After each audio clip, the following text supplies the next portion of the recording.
नमो विद्यार्थियों, मैं डॉक्टर हनुमान साई माली राजस्थान सरकार और वेदांता के CSR इनिशिएटिव ई कक्षा में आपका स्वागत करता हूं, जिसके टेक्निकल पार्टनर है मिशन ज्ञान।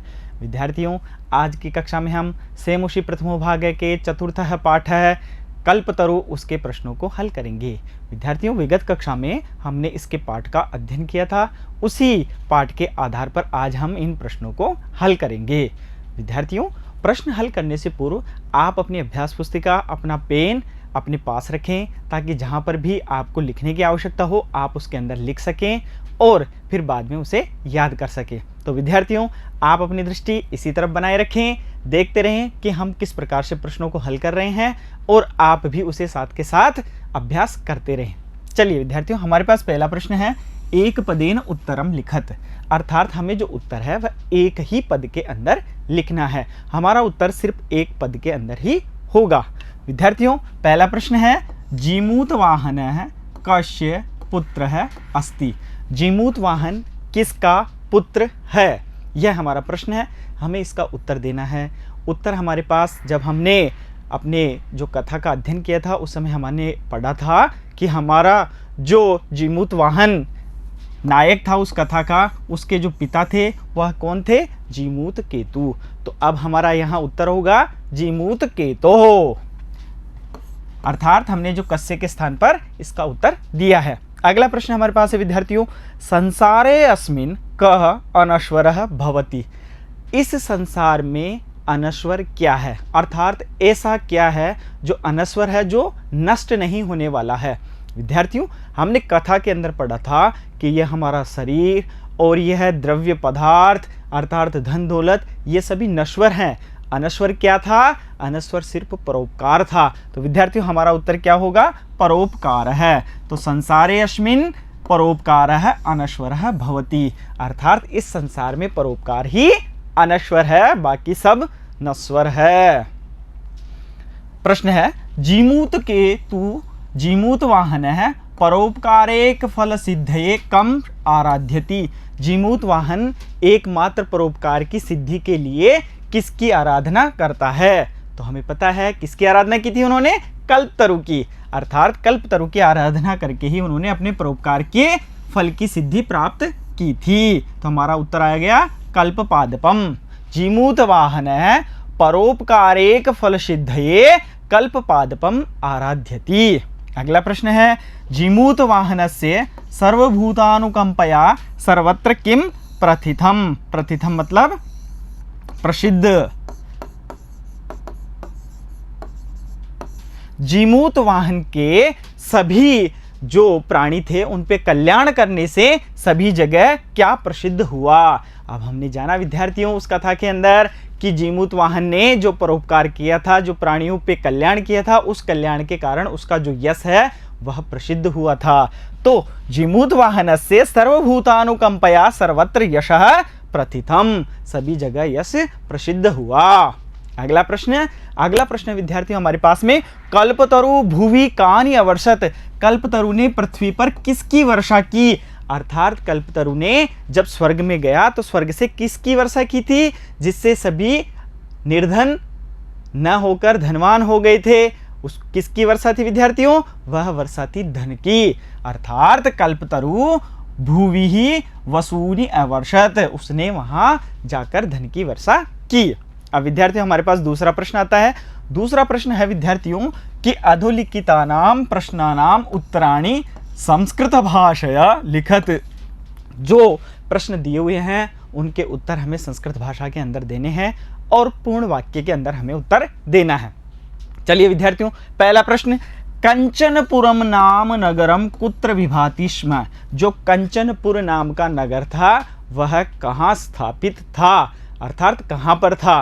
अब हमें पता है कि कंचनपुर नाम नगरम हिमालय के ऊपर था, तो हम उसका उत्तर देंगे कि कंचनपुरम नाम नगरम हिमवता, अर्थात हिमालयस्य सानोरुपरि, उसके शिखर पर विभाति स्म था, सुशोभित था। अर्थात कंचनपुर नाम नगरम, कंचनपुर नाम का नगर हिमालय के शिखर पर सुशोभित था, यह हमारा उत्तर होता है। चलिए विद्यार्थियों, अगला हमारा प्रश्न है कि जीमूत वाहन कीदृश आसीत। जीमूत वाहन कैसा था, किस प्रकार का था। तो हमारा उत्तर है कि विद्यार्थियों कि जीमूत वाहन परोपकारी था, दानवीर था। तो अब हम उसको उत्तर के रूप में लिखते हैं कि जीमूत वाहन महान दानवीर है। जीमूत वाहन महान दानवीर और सर्वभूतानुकंपी च आसीत, सभी जीवों पर दया करने वाला था। तो जीमूत वाहन का जो जिस प्रकार से था उसका उत्तर हमने दे दिया है। अब हम अगले प्रश्न की ओर चलते हैं। हमारा अगला प्रश्न है विद्यार्थियों कि कल्पतरोः वैशिष्ट्यम आकर्ण्य जीमूत वाहन किम अचिंतयत। कल्पतरु के विशेषता को सुनकर, वैशिष्ट्यम आकर्ण्य विशेषता को सुनकर जीमूत वाहन किम अचिंतयत, जीमूत वाहन ने क्या विचार किया, अर्थात क्या उसके मस्तिष्क के अंदर विचार आया, यह प्रश्न है। प्रश्न का उत्तर क्या होगा विद्यार्थियों? कल्पतरोः वैशिष्ट्यम आकर्ण्य, कल्पतरु की विशेषता को सुनकर जीमूत वाहन अचिंतयत, जीमूत वाहन सोचता है। क्या सोचता है? अहो, अरे मम पूर्वजय ईदृशम अमर पादपम प्राप्य, मेरे पूर्वजों के द्वारा इस प्रकार का अमर पादप प्राप्त करने पर भी धनात अतिरिक्तम, धन के अतिरिक्त अर्थात धन के अलावा किमपि न लब्धम, कुछ भी प्राप्त नहीं किया है। अहम अभिष्टम मनोरथम साधयिष्यामि, लेकिन मैं मेरे अभिष्ट का मनोरथ उसको पूरा करूंगा, अर्थात मैं कुछ विशेष इस कल्पतरु से प्राप्त करूंगा। ऐसा हमारे प्रश्न का उत्तर है। अब विद्यार्थियों अगले प्रश्न की ओर चलते हैं। अगला प्रश्न है हमारे पास में हितेशिणः मंत्रिणः जीमूत वाहनम किम उक्तवान। जो हितेशी मंत्री थे उन्होंने जीमूत वाहन को क्या कहा? तो हितेशिणः मंत्रिणः जीमूत वाहनम उक्तवन्तः यत्, हितेशी मंत्रियों ने जीमूत वाहन को कहा कि, क्या कहा? युवराज है, युवराज योयम सर्वकामदः कल्पतरु तवोद्याने तिष्ठति, यह जो सभी कामनाओं को पूर्ण करने वाला कल्पतरु है वह आपके उद्यान में स्थित है। स तव सदा पूज्य, वह तुम्हारे द्वारा हमेशा पूजनीय है। अस्मिन् अनुकूले स्थिते सति, इसके अनुकूल रहने पर अर्थात इसके प्रसन्न रहने पर शक्रोपि, शक्र का मतलब है इंद्र, इंद्र भी अस्मान बाधितुम न शक्नुयात्, इंद्र भी हमें बाधा नहीं पहुंचा सकता है। अर्थात जो मंत्रियों ने युवराज को क्या कहा था कि हमारे जो महल है उसके बगीचे के अंदर कल्पतरु स्थित है, वह कल्पतरु आपके द्वारा पूजनीय है, अगर वह प्रसन्न रहता है तो इंद्र भी हमें बाधा नहीं पहुंचा सकता। यह हमारे प्रश्न का उत्तर है। अब हम अगले प्रश्न की ओर चलते हैं। हमारा अगला प्रश्न क्या कहता है विद्यार्थियों कि जीमूत वाहन कल्पतरुम उपगम्य किम उवाच। जीमूत वाहन कल्पतरु के पास जाकर क्या कहता है? क्या कहता है विद्यार्थियों? देखो, जीमूत वाहन कल्पतरुम उपगम्य उवाच यत्, जीमूत वाहन कल्पतरु के पास जाकर कहता है कि देवः देव त्वया अस्मद् पूर्वेषाम अभीष्टः कामः पूरिता, तुम्हारे द्वारा हमारे पूर्वजों की समस्त इच्छाओं को पूरा किया गया है। तन्ममेकम कामम पूरय, मेरी भी एक कामना को पूर्ण करो। यथा, जैसे पृथ्वीम अदरिद्राम पश्यामि तथा करोतु देव, जैसे मैं इस पृथ्वी को अदरिद्र देखूं अर्थात इस पृथ्वी पर मैं किसी को भी निर्धन नहीं देखूं, वैसा करो देव, उसी प्रकार से कर दो हे देवता, वह कल्पतरु से कहता है। इस प्रकार से हमारा जो प्रश्न है कि जीमूत वाहन कल्पतरु के पास जाकर क्या कहता है वह हमने प्राप्त किया। अब हम अगले प्रश्न की ओर चलते हैं। अगला प्रश्न है विद्यार्थियों हमारे पास में कि अधोलिखित वाक्येषु स्थूल पदानि कस्मै प्रयुक्तानि। जो अधोलिखित वाक्य हैं, जो स्थूल पद हैं, यह वह किसके लिए प्रयुक्त हुए हैं यह हमें लिखना है। अब देखिए, तस्य सानोरुपरि विभाति कांचनपुरम नाम नगरम, उसके ऊपर अर्थात उसके शिखर पर कांचनपुर नाम का नगर सुशोभित होता है। अब किसके ऊपर? हमें पता है कि हिमालय के ऊपर, लेकिन उत्तर हमें कैसे देना है विद्यार्थियों?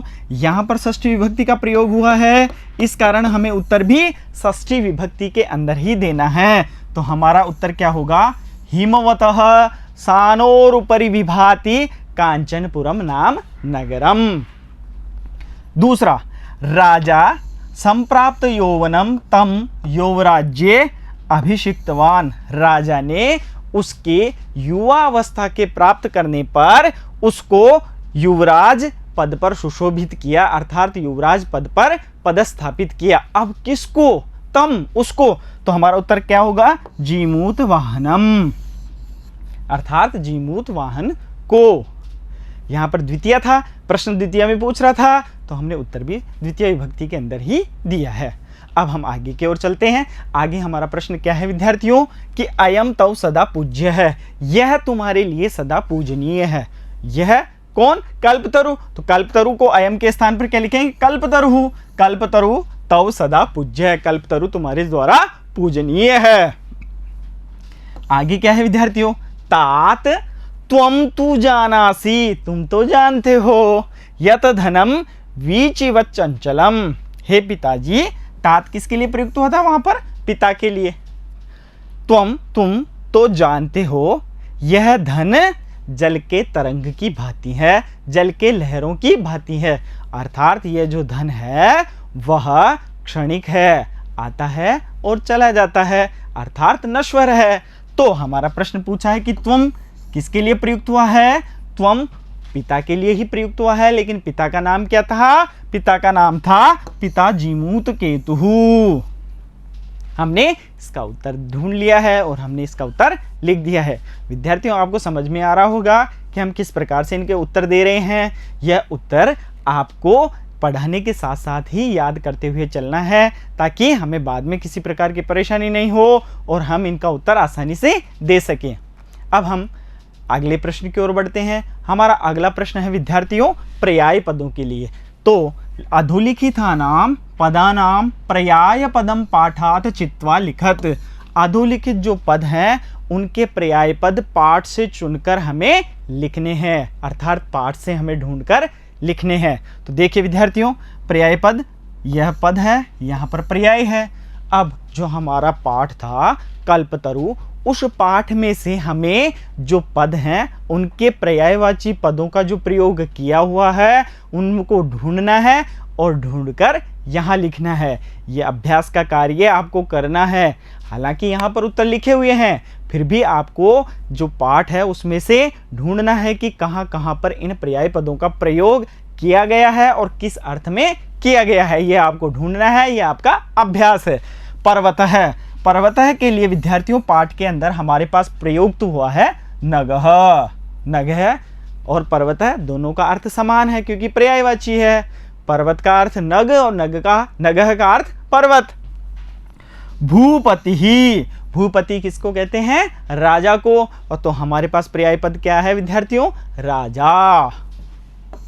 अगला है इंद्रः। इंद्र का अर्थ क्या प्रयुक्त हुआ है हमारे पाठ के अंदर? हमारे पाठ के अंदर प्रयुक्त हुआ था शक्रः। क्या विद्यार्थियों? शक्रः। धनम, धनम का पर्यायवाची तो आप जानते ही होंगे।